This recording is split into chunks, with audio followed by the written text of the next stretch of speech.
So, welcome listeners. Evan and I went to B-Fest. And I was a little disappointed at the number of bees.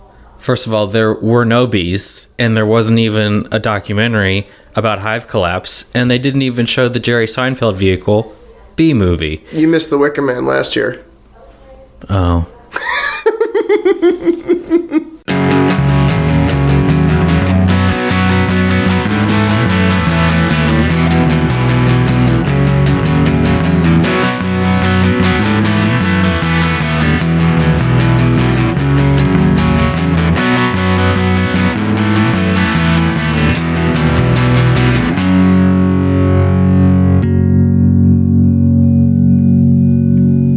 He's Andy. That guy's Evan. And this is Badwatch, a show where we watch the shit out of shit. And namely, we went to a whole bad movie fest. It was awesome. And watched a bunch of bad movies. We came through it stronger, better. I'm not faster. I ate a lot of food. Also, we didn't stay the whole 24 hours because we have lives. Yeah, and children. No offense to the people who did stay 24 hours, though. Like my dad, who was Like with us. your dad. Who always stays the 24 hours. Because he's a madman. Oh, Somebody's got to do it, though. Howard the Duck broke me mentally and spiritually. I knew it would, and I made us stay anyways. Howard the Duck broke me. It's so good, bad. But we had a great time. We were there from 6 p.m. until 9:30, so we had You left at 10. we were there over half. Howard, breakfast was at 10 or something like that? Something like that. And that was when it was over. We made a strong showing. I feel good about it. Yeah.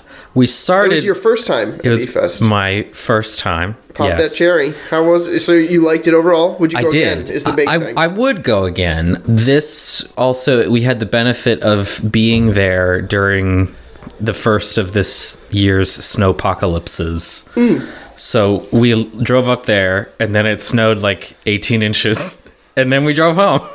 But in the meantime, the trucks are taking care of everything, so it's kind of like... Yeah, in the meantime, the roads were like, well, we're still here.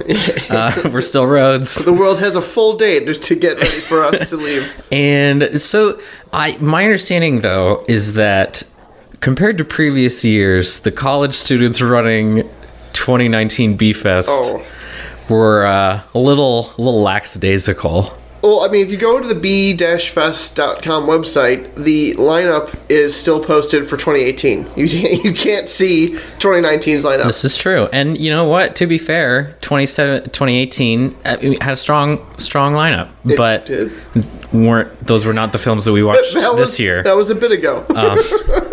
We also tried to sponsor B-Fest. We emailed them in December. Yep. Didn't hear back for over 2 weeks. They emailed us on the day they were finalizing the lineup. They're like, send us 5 films that you want to sponsor and then give us $200. And we're like, Well,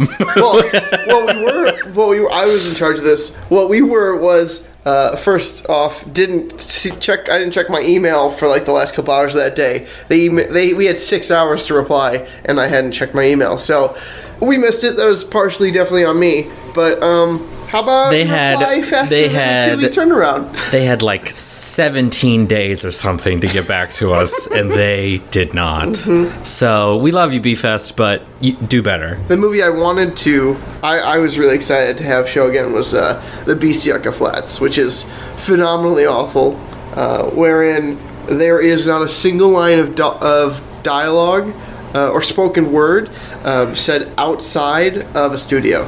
Like, everything is very clearly canned and then played over. It's amazing. That sounds lovely.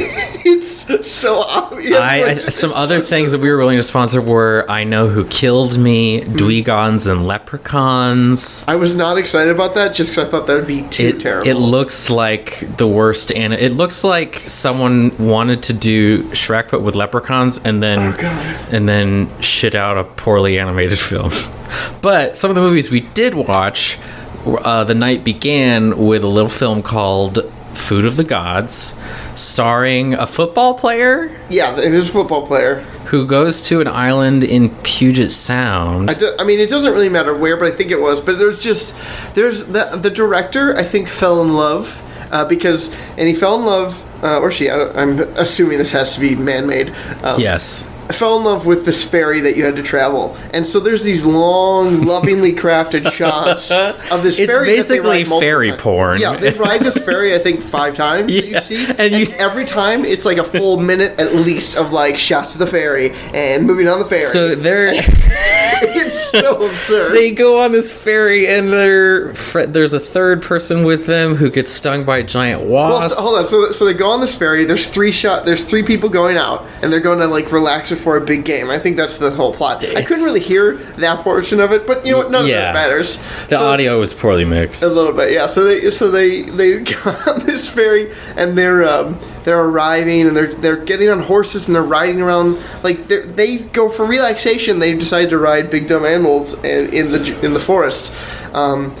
And so like then they like one guy just goes off on his own, gets attacked by a giant wasp thing or bug and but dies. at various times it looks like a paper bag held in front of a camera. It is some of the worst special effects. Like if I feel like the director should have seen like what the special effects team was putting together and should have been like, all right, we're just gonna cancel the whole wasps are huge thing. Because they could have skipped all of that and it wouldn't have mattered. But this film goes on to feature the football player leading man fighting a giant chicken with a pitchfork, which would have torn him to shreds in seconds. Yes, because chickens are kind of scary. Chickens don't fuck around. They do not, and they are the descendants of raptors. And this thing was 8 feet tall. The amount of force it could have generated. Meanwhile, the owner of this chicken is in her house watching them fight. Like, it's very, very strange. Yeah. So I guess our initial thought. I don't know if this is how it's going to go, but our initial thought for this episode was that we were going to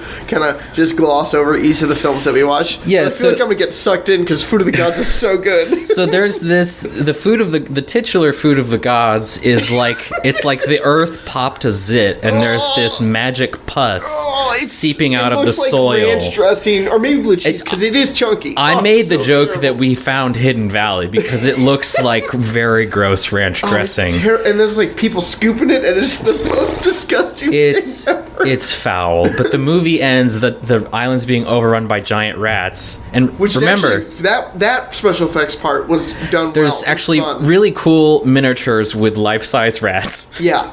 And where they very clearly rubbed peanut butter on. Yeah, there's very clearly. I would love to get a peek at the peanut butter budget for Food of the Gods. Sponsored by Jif. But the thing is, there was not they did not preface this film like no animals were harmed in the make this movie. No, I'm convinced they actually shot those rats. Yeah, because they were like doing like gunfights things with the rats to shoot them. Yeah. And like these rats were getting hit by something. I don't know, pellet gun. They were flying. It was terrifying. The blood and guts or whatever they were using when they shot the rats looked frighteningly real. And I'm someone who's very afraid of rats, and I felt bad. I was very scared that these rats were actually getting shot. Yeah, I was like, initially I was like, maybe they're like whipping tomatoes at them. I don't know, but it's like the way the rats' bodies moved after they were quote unquote shot. It really looked like they had been shot. It looked like they were not having a good day. It's not as if their acting ability was that good. I really think they were just shot. It was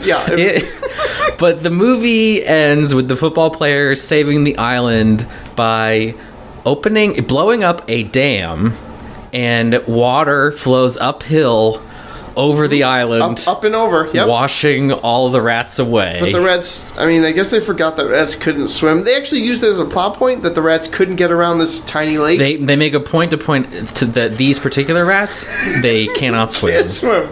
It was one of the other main things about this film that I loved so much is that at no point were the police involved in any of this. Like, people would walk by. There was this car that was shredded, like rats had killed this guy. Yeah. Car was shredded, door was torn off, there's like bloody stuff everywhere. These tourist people didn't. They were multiple people drive by without even slowing down. No, this is standard island behavior. People everything that eats this Food of the Gods becomes enormous, and they didn't show and hilarity ensues.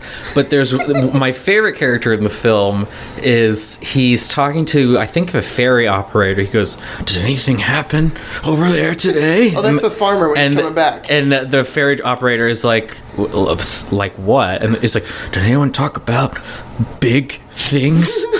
And it really seems like he wants to show the ferry operator his dick. But he's very afraid, and the ferry operator's like, I am not playing this game with you, sir. He's like, go away. I think they actually did candid camera and they had the actor go up to a real ferry operator, and he was like, "Cause not having it." That honestly, that would work for me. Yeah, I could believe that. My favorite moment is still in the beginning. So their friend, the three guys are going off horseback riding. The friend goes off alone. He gets attacked by a giant wasp and stung, and he dies. No one calls the cops. What they do is they take that friend, and then here comes another loving fairy moment. They take that friend, wrap him up, toss him in the back of their Jeep. That's right. Toss him in the back of their fucking Jeep. And then they go back on the ferry, back to the city to bring him to They transport a dead body on the ferry. and you have fairy porn and necrophilia, just like all in one mishmash. There's just very clearly a body wrapped up in the back of this Jeep. It's an open top Jeep at this point. So it's like people are like walking by. It's like there's a person. I would love to believe that the actor who played the friend, he was just wrapped up in that blanket hanging out in the back of that Jeep, because it did look like a real dead body. And I also would like to think that maybe he actually died along with the rest. And they were like, well, we're going to have to use this for the film. It was real bad. But then we watched The Hypnotic Eye, which was the late 1950s. 1960. It was a hypnotist who, with his assistant, was hypnotizing people on stage, and then would later they would go home, and these were all beautiful women. Mm-hmm. They would go home and wash their faces with sulfuric acid. Different things to hurt themselves and make themselves. Oh yeah, one woman stuck her face in a fan. One person put themselves on fire. But it turns out that the assistant was a woman, a beautiful woman who had a scarred face, who's wearing a mask, and it was like a super. I don't understand. The why was never really explained. It just sounded stupid to me. It was very stupid. But there's a hilarious bit at the end where they're sort of trying to show the power of hypnosis. Oh my god, this is amazing! And it was 8 minutes long. It was this tremendously long portion of the film. Towards the very end, you're waiting for the climax to happen, where the cops finally come and arrest the hypnotist, but instead it's 10 minutes of the hypnotist making all the old people in the audience stomp their feet and clap their hands and cluck like chickens. And I remember turning to Andy and saying, I kind of hope this is just the rest of the movie, where they just this just is what happens, where he takes over everyone in the audience. It's like the ultimate mob mentality. He's put on a show, he's doing these steps and making people do stuff, and then everyone. So this is 300 people or so are watching this with us, and everyone's just like, all right, I guess we could just go along with this. This is kind of fun. It was hysterical. It was so stupid. The next movie, though, was probably my favorite. It's amazing. Of the entire festival. It is called Get Crazy, from 1983, starring a young Daniel Stern as the leading man, in the romantic leading man, which, if you know who Daniel Stern is, think the tall, wet bandit from Home Alone. You might be thinking, he's rather awkward looking for a romantic leading man. And you would be right. You would be absolutely correct. And he is the stage manager at a concert club in New York City, and Ed Begley Jr., in a star-making turn, plays an evil, wealthy real estate developer whose sole mission in life, it seems, is to buy this rock club and tear it down to build condos. My favorite line of his is, fuck rock and roll. It's the best. And the stage manager has to put on their annual New Year's Eve show, and there's a blues artist called Blues King. Yeah. There's there are British... so many ham-handed jokes. It's amazing. It crosses the line. I was describing to someone as a fever dream. It is madness. It is so much fun. And my favorite part of it was when I realized that we were watching a YouTube video, because it's only available on YouTube. We saw one of the festival organizers in the bathroom after the film. He was like, "It's so hard to find a physical copy." He's like, "I found one on eBay, but it was all in Polish." Polish. And I was like, now that is very... I think Daniel Stern bought all of the copies in He English. shouldn't have, because it's amazing. It's I such a loved it. fun I would movie. watch that again in a heartbeat. I thought about it. Like, there's all these scenes where he's talking to the love interest who doesn't even work at the club. No. She's just, like, hanging out. I don't even fully. She's remember the trespassing, relationship. basically. And it's so often they'll be she's so talking cute, to she each can get away other. with whatever. I mean, she is cute, unlike Daniel Stern, who, I mean, it's Daniel Stern. But they'll be talking, and all of a sudden it cuts to a jungle scene where Daniel Stern's in a loincloth, she's in like a coconut bra, and there's a monkey hanging on Daniel Stern's back. And I was like, are they trying to insinuate that he has a heroin problem? I was. There's another scene where So the Blues strange. King's driver dies, Yep. and at the funeral is the Blues King, and all the rest of the people there are African Americans. They are all blind, wearing sunglasses, and With canes, yep. and it sounds terrible, but it is one of the funniest things I have ever seen. And I guess And it they're is all- terrible. They are all facing different ways. They are Like, all no facing one- the wrong direction. When they throw their flowers, they all like hit each other. A living man falls in the open grave. like such ham-handedness. It's so ridiculous. There's some impressive driving scenes though, where like Yeah. there's car wreckage. So they did like a bunch of chapter stuff, and like chapter 3, the bands arrive, and just insanity. There's like this all-female punk band that shows up, and there's like 8 of them in a VW Bug, and then they open up the trunk, and it's basically like I feel like he's like a young Flea. Yeah, like it's like ridiculous. It's basically like if you took Flea, stripped him of his musical abilities, and made him like Donnie from the Wild Thornberries. Like that's who this. So I only peripherally know that. Remember, I'm a Oh, handicapped that's right. child. You didn't have a Yeah. television. Yeah, so I only He's like, peripherally. Oh, that character. Okay. that guy. Yeah, Donnie. But that was maybe my favorite movie of the evening. It was Get Crazy. absolutely delightful. So go to YouTube and watch Get Crazy. Yeah. It's The bathroom scene is one of my favorite oh my jokes. god, the bathroom scene. Evan So was talking about this for like there's- hours afterwards. It's there's so a scene where someone starts a fire in Yeah. the club. They're working for Ed Begley Jr. They're trying to burn it down and cancel the concert. So Daniel Stern's character goes into the men's room. He's in full like Well, he's like, I'm going to the men's room, and then he starts strapping in, and Evan and I are like, what?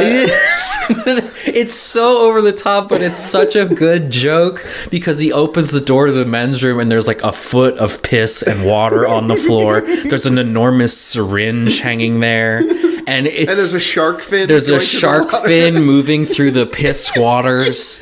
And amazing. For any man who's been in a restroom like at a baseball stadium or a music festival, it hits so close to home, but it's still the funniest thing. Oh god, I love that so much. Yeah, like they did ridiculous things. Like there was a character, I think he ended up walking through like 6 doors. Like it was just like, why? I don't know why. I don't. What are you doing? Like they kept doing it, and I didn't understand why they needed to do that. Like just ham-fisted. I'm going through a door again because. Yeah, there was also a surprisingly high body count, I feel like. I think a lot of people died. And there's Malcolm McDowell plays like a jaded British rock and roll star wearing what is maybe the greatest codpiece. It's fantastic. It's so big. Also, there's the drug dealing like android person from the future Yes. spy thing. That's super fun. Yes, there is a drug dealing android from the future. And if you see this, you will agree that is possibly what that is. Like I didn't. There's check the no credits. explanation for this character, but every time it shows up, it's amazing.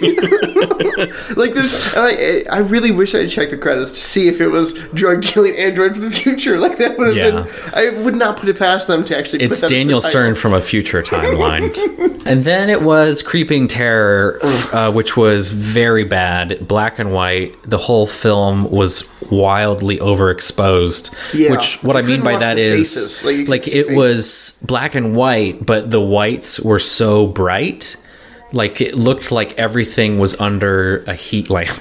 Yeah, It was sort of hard to look at for a lot of it. I watched it for like 15 minutes, and then I was like, I'm going to get a pizza because I'm hungry. And so I didn't see the rest of it. I didn't watch most of it either, but I was with your dad at that point. He goes, I don't get it. These aliens come from outer space just to eat our beautiful women.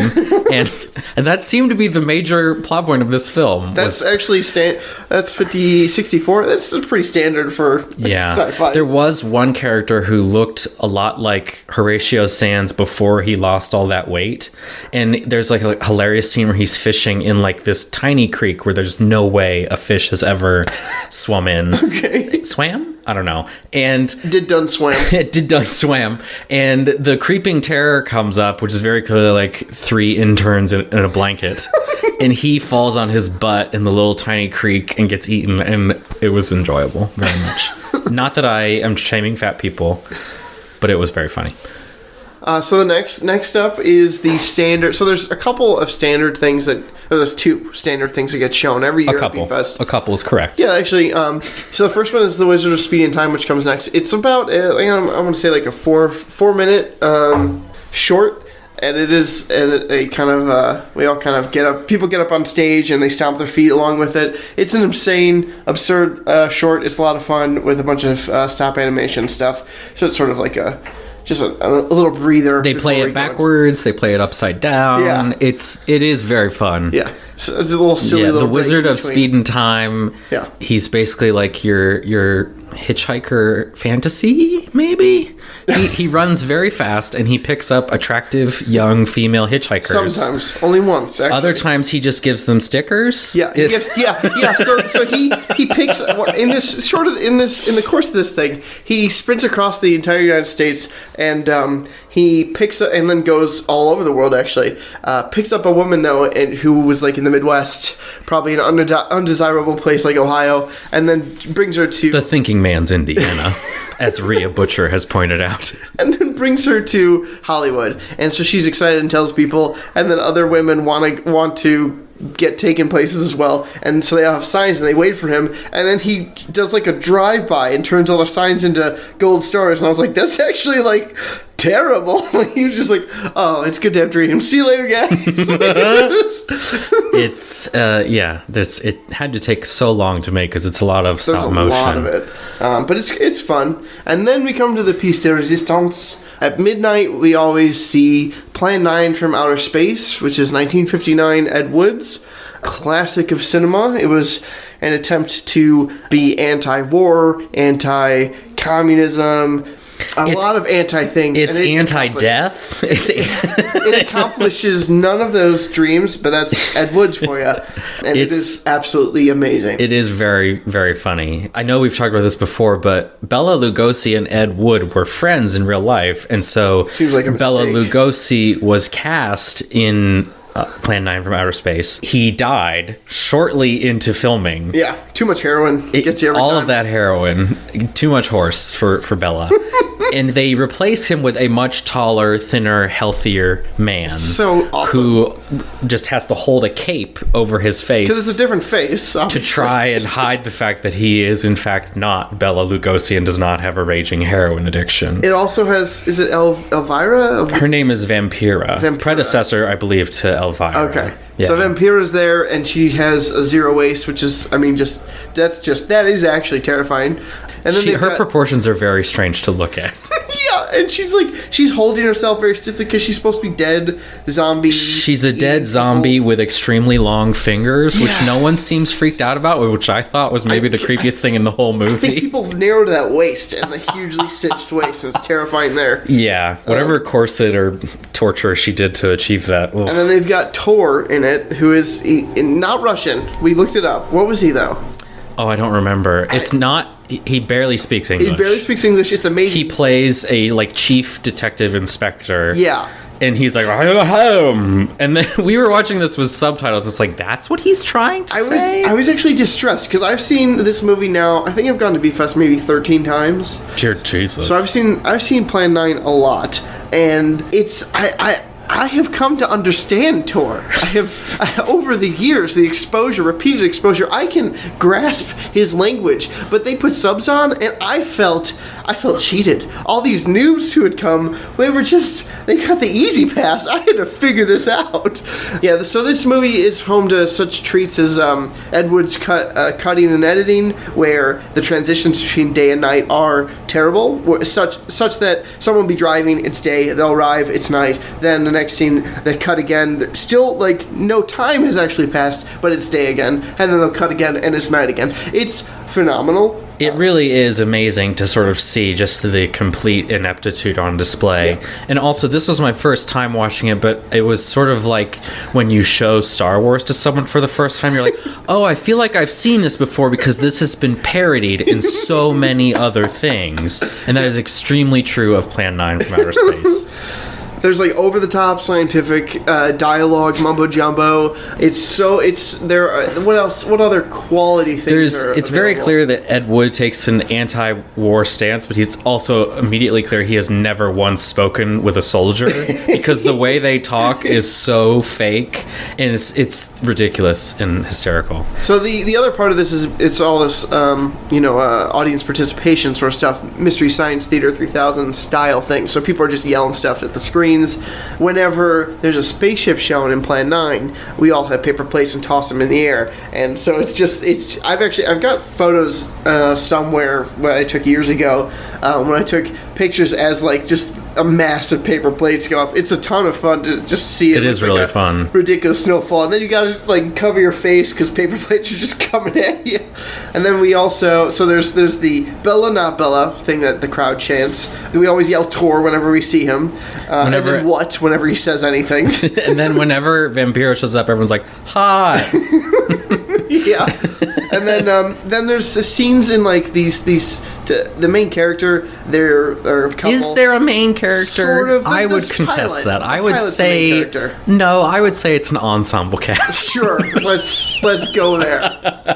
Anyways, the pilot, one of the main... The pilot who sees one of these flying Yeah. saucers from outer space, but is kept silent by the man. He's flying his airplane in the worst mock-up of an airplane's cabin pilot. It looks like a closet they put chairs in. with a little curtain denoting between first class and... Yep. It's ridiculous, but very fun. So in their backyard, they've got a bunch of furniture, and so everyone has like a fake fight over wicker or rattan wood furniture. Well, it's like that Ralphie May joke where he's like, if you have wicker furniture, you hate fat people. Which I think is true of that pilot. He has very little depth. Then Andy and I went to sleep. I was pooped after that. Yeah, the first movies were so good. They really were. Besides the Creeping Terror, it was a solid several hours. I woke up in time to catch the last 20 minutes of The Manster, which is only about like 84 minutes long, but it's about an American journalist in Japan who gets injected with something that makes him grow a second head. The second head is actually an ape head. And the movie ends with the man and his ape person, after killing lots of people throughout Japan, and the cops are unable to catch him. The ape and human separate and fight on top of a volcano. What? And the man throws his ape counterpart into the lava. I am so sad I missed this. I went to sleep. So the next 4 movies were, after Plan 9, were Truth or Dare, A Critical Madness. We both slept through that. Truth or Dare. Then Showgirls. And we both slept through that. Mm-mm. Then Street Fighter from '94, which is phenomenal. I woke up and watched I'm a little sad I slept through that. I watched the last half of it. I've seen it before. It's so funny. And like they're very clearly like throughout it like setting up for another video game to be created based on this movie. Is that the movie where one of the characters is like, the day I burned down your village was the worst day of your life. For me, it was Tuesday. Yeah, and so it's been years since I've seen this, but I actually said right before that, I was like, it was just a Tuesday. I said that, and then he said that. I was like, holy shit. I have heard about that scene in the movie so much, and God. I was really sad that I slept through it. But we did then wake up in time. Then it was the Manster. So the I went back to Manster. sleep because I wasn't interested in the Manster. And then we both got up in time for Howard the Duck, 1986, a piece de resistance. So good. It's, ladies and gentlemen, I don't think, like, there's bad movies that are fun to watch, like Get Crazy, and there's bad movies like Howard the Duck that are bad, offensive, boring, but somehow have really catchy songs.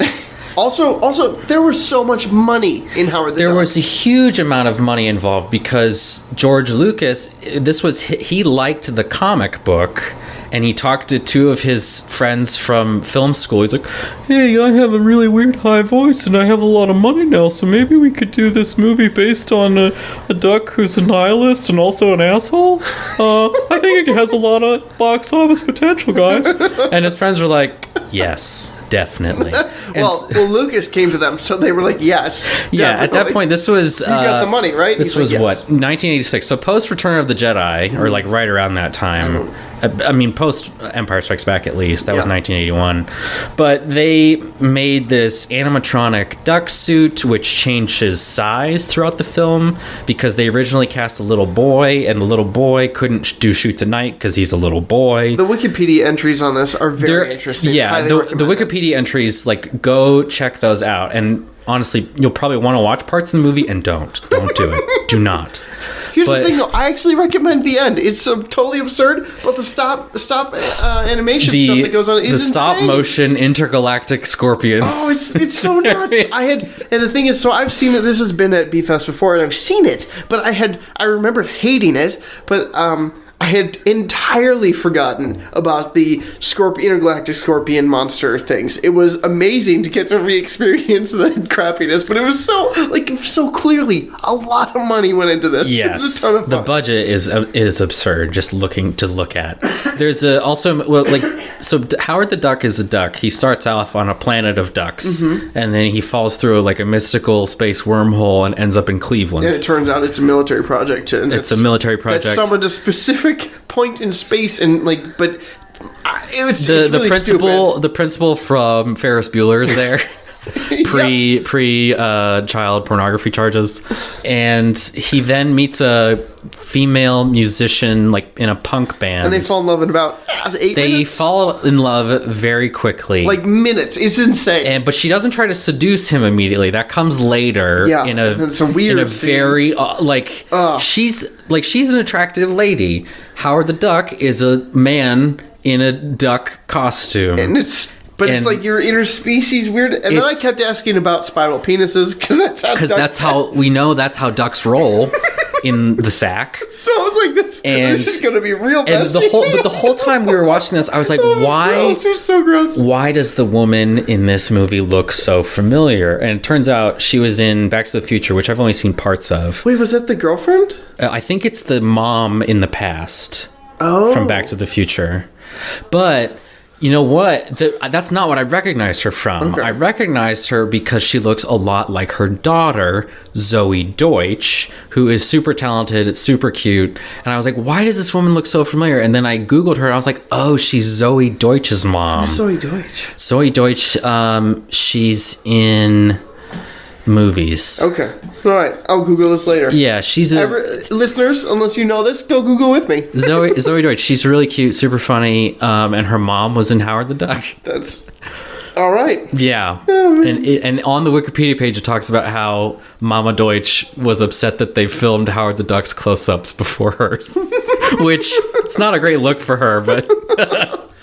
Howard the Duck. And that ended around 10 a.m. and we were both sort of spent. We had to go. It was time. So it was 6 to 10. We slept for a couple hours, but it was a solid time.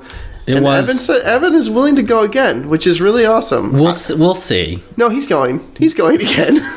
it was very fun. the when I was there, but do you know how I'm feeling, Andy? I don't know. I do not. Feeling financial. Oh, right. Yeah. It's that time again. Hello, my name is Ursula Childress. I am hunter and marketing representative for the Bloody Fork organization. The Bloody Fork organization, you say? Bloody Fork, we were mentioned on your podcast before. We want to be sponsored again. Oh, that group. We are a place that kills deer and brings them to your house. Butchered, right? No, we just kill them. Sometimes we butcher. You can choose when you set up your subscription. Very generous of you. Now, Andrew, you were lucky enough to receive free trial of Bloody Fork. Yeah, I have to say I was not that lucky. What did you eat? Because I killed it. I ate it all. I'm a user. I use everything, you know. Did you make the venison? Yeah, Did you make the duck? Oh, there was a duck, too? Yes. Was it a deer ducking? Here is the thing. I came multiple times with multiple dead beasts. Oh, so you're like a cat. You just left multiple things The there. first time I brought you deer. Second time I brought you duck and I put it under your bed. That explains the smell. And then I saw your cat, who is beautiful and very fat. Do you know where I am from, Andrew? No, I do not. I am from a small place called Trotskyvania. In Trotskyvania, fat cat is known as delicious meal. How'd that go for you? Well, I do not live in Trotskyvania anymore, and I have not had a cat in many moons. Oh, okay. How much You waste your time in moons? How much is your cat worth to you? Well, talk to my wife. Like little ham hocks covered in black fur.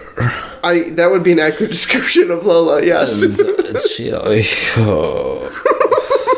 How many moons have you been without? Chopped her up and put her in a stew. Allison, don't listen to this one. The cat was under the bed. I thought I could lure it out with the duck.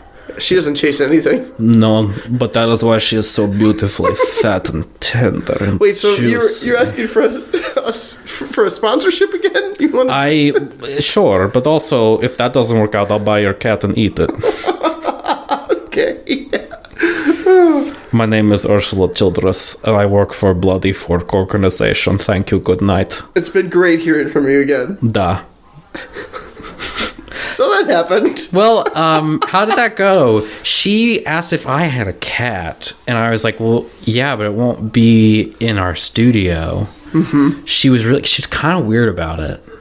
Because we've talked about the whole thing. We talked about Miss Cleo on a previous episode, and that was when all this organization's interest in sponsoring us came back to the fore. I'm not sure how many subscribers they have. There's word on the blogs that they've been killing house pets and delivering them to their customers, to their own owners. I don't know if that's I think they spread like a bad business plan. Spread the love. Yeah. Like they kill one dog and feed it to the people down the street. This is rather distressing sponsorship, and I think that we should probably not do it. If you look up Trotskyvania, though, where Ursula is from, they do have a rampant stray dog and stray cat problem, which I think is how this came about. Great, Evan. Good watch. So I watched a little documentary film called Fyre Fraud, which is about the Fyre Festival that did not take place in the Bahamas. The story is so amazing. In 2017. And there are two documentaries that have already been made about Fyre Festival.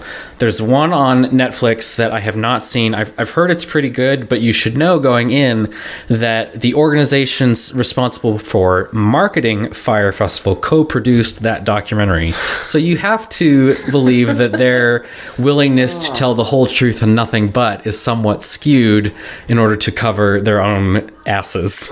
And that organization is Fuck Jerry. But the one on Hulu called Fyre Fraud is done with a lot of different journalists and the guy who started the Fyre Festival Fraud Twitter account and was trying to blow the whistle on how none of this was going to happen or even possible. And honestly, it's sort of like watching The Big Short, but even funnier, but also more real. And they have like some incredible interview footage with Billy, the guy who was masterminding the whole thing. Ja Rule declined to comment, to his credit. But Billy does comment, and he is currently now in jail. This was while he was out on bail. But should be. That was ridiculous. It's really, really amazing. Just the ineptitude on display, but also the theft and they actually interview a psychologist at one point who talks about con men. She's like, they pass lie detector tests with flying colors because they think that everything they say is true. And there's so many moments in the interview footage where you just want to shake this guy and punch him in the face because he's so obnoxious and he refuses to admit that he did anything wrong. Sounds like a person of a political bent that is in power today. Yeah, it's not at all allegorical for our current White House situation. But that's my good watch. It's Fyre Fraud on Hulu. That sounds really cool, and I think I need to check that out because I was reading a little bit about that, and apparently, this non-rich person went to Fyre Festival. He won a ticket in a lottery at work. They gave away a ticket for it, so he went, and he's like this. He's this middle. I would have sued my employer. You sent me to this hellhole, bastards. So he's a middle class person, and he's like like a regular person, and he went and he's watching all these 1%ers kids like panicking when people slightly mistreat their luggage, and he's like, I had a great trip. This was hilarious. All these people are like, oh, we're a little bit hungry. The world is ending. And he was so funny. There's interviews with him, and he's just like, there's pictures of him just smiling, going like, this is ridiculous. It really is ridiculous. It's some tremendous rich people schadenfreude, which it sounds like is what this guy experienced. But also there's this amazing footage of all these people, these Instagram influencers who were invited there. They're taking iPhone video of the festival site, and it's literally FEMA tents. All of them are blowing away. They're all carrying their own mattresses. There's no food but $2 million worth of alcohol. So everyone is plastered like 2 hours in, and then they all have to wander back to the airport drunk and exhausted. That sounds horrible. It's and amazing. Crazy. I highly recommend you check it out. So for my good watch, I've of late been watching The Americans and really enjoying it. You do know that I have recommended The Americans as a good watch before on this very program. I mean, I do now. Scheiße. No, keep going. Pretend that I know nothing about one of my favorite television shows. The Good Watch isn't about what you've watched, Evan. It's about what I'm... So, you know what? This show is doubling down on The Americans, right? Because that's a good watch. Just a good watch squared, all right? Just a good watch squared. It's still really great. I guess I would recommend it. I forgot about it, watched it anyways, and I'm enjoying the crap out of it. And I have to recommend it again. It's amazing. The Welsh actor who plays the lead, Matthew Rhys, I think is his name. He's incredible. Kerry Russell, also incredible. They're doing so well. Like I have Margaret Martindale, Breach. Incredible. I have not. What is Breach? Oh shit. Okay, so that's my other good. That's all right. So that's my timeout. We're gonna fix it. That's my real good watch. That's my real good watch. I'm like an onion. There's layers. Okay. My first good watch layer. My first good watch was The Americans, but the real good watch, the core of my good watch, is the movie Breach, which is about the FBI informant, or the FBI guy, Hansen, I think his name was, who for like 30 years fed the Russians information from the FBI. I have heard of this person. I have not seen the movie. It is phenomenal. It's and it's it's basically like, I feel like that's that like The Americans and Breach, like those sort of spy movies are like an actor's dream job, because it's like you're playing someone who's then has to act as someone else, and so then you get it's like metafiction, you get to be for actors. And I feel like that's just got to be like the purest form, and it's so intense, and Breach is amazing. So good watch part A is The Americans. Do it again. And then Good Watch Part B is Breach. I will say that Breach sounds like a much shorter time commitment because the Americans was on for 6 seasons. Yeah, no, it's eaten up a lot of my life. Yeah. It's really good, but it's eaten but up it a lot. is an amazing show. But on that note, please find us online at badwatchpod.com, which has links to our shows on Stitcher, iTunes, YouTube. And also, if you could go to iTunes and leave us a review, we would really appreciate it. Also, on our website, you can find links to our merch store, which has shirts on shirts on shirts. Yeah, I got one. It's soft. It feels nice. And you know what? I'm worth it. And you're worth it. Do it. We're all worth it. Maybe you're born with it. Maybe it's Badwatch, but no one knows. Pick up some cotton from Badwatch. You can follow me on Twitter at Evan W. Stoner, and you can follow Andy on his way to work. Don't do that. He's Andy. Guy's Evan. And this is Badwatch. Thanks for listening. Okay, bye.